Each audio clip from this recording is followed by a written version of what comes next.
ছাত্রদলের পরাজয় তাদের অভ্যন্তরীণ দ্বন্দ্বের কারণে বলে মন্তব্য করেছেন জাকসুর নবনির্বাচিত ভিপি আব্দুর রশিদ জিতু। দুপুরে একাত্তর টেলিভিশনকে দেয়া এক সাক্ষাৎকারে এ মন্তব্য করেন তিনি। এ সময় তিনি আরও বলেন, ছাত্রদল সহ সব দল রয়েছে, সবাইকে সাথে নিয়ে কাজ করার কথা জানান তিনি। শিক্ষার্থীদের ক্যাম্পাসের নিরাপত্তা, খাবার মানের উন্নয়ন, শিক্ষা গবেষণার বরাদ্দ বাড়ানো, ট্রান্সপোর্ট সেবা সহ নানা সমস্যার সমাধানে কাজ করবেন বলেও জানান নবনির্বাচিত জাকসু ভিপি।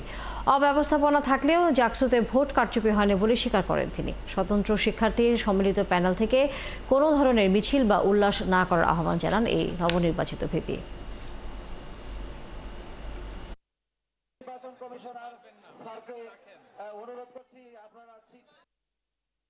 ছাত্রদলের মধ্যে যে ইন্টারনাল অনেকগুলো গ্রুপিং এখানে আছে, আপনারা জানেন সুপার 5 বলা হয়, এবং তারা কিন্তু কখনোই আমরা দেখেছি যে তাদের মধ্যে বিভিন্ন এই গ্রুপিং পলিটিক্সের যোগ্য যে প্রার্থীরা হয়তো সামনে আসতে পারেনি। তো তারা যদি গ্রুপিং ভুলে গিয়ে সবাইকে নিয়ে সুন্দর একটি ভালো গুণগত মানের প্যানেল করতে পারতো, তাহলে ছাত্রদল থেকে অনেকগুলো পদে তারা জয়ী হওয়ার সম্ভাবনা ছিল। কারণ অতীতে ছাত্রদল যেভাবে কাজ করেছে আমরা দেখেছি, অভ্যুত্থান পরবর্তী সময় তারা শিক্ষার্থীদের কাছে গিয়ে শিক্ষার্থীদের চাওয়া পাওয়া গিয়ে পূরণ করার জন্য কিছুটা হলো কি যে পরিবর্তনের রাজনীতির পক্ষে ছিল। তো সেক্ষেত্রে তারা কিন্তু বিজয়ী হওয়ার একটা সম্ভাবনা ছিল।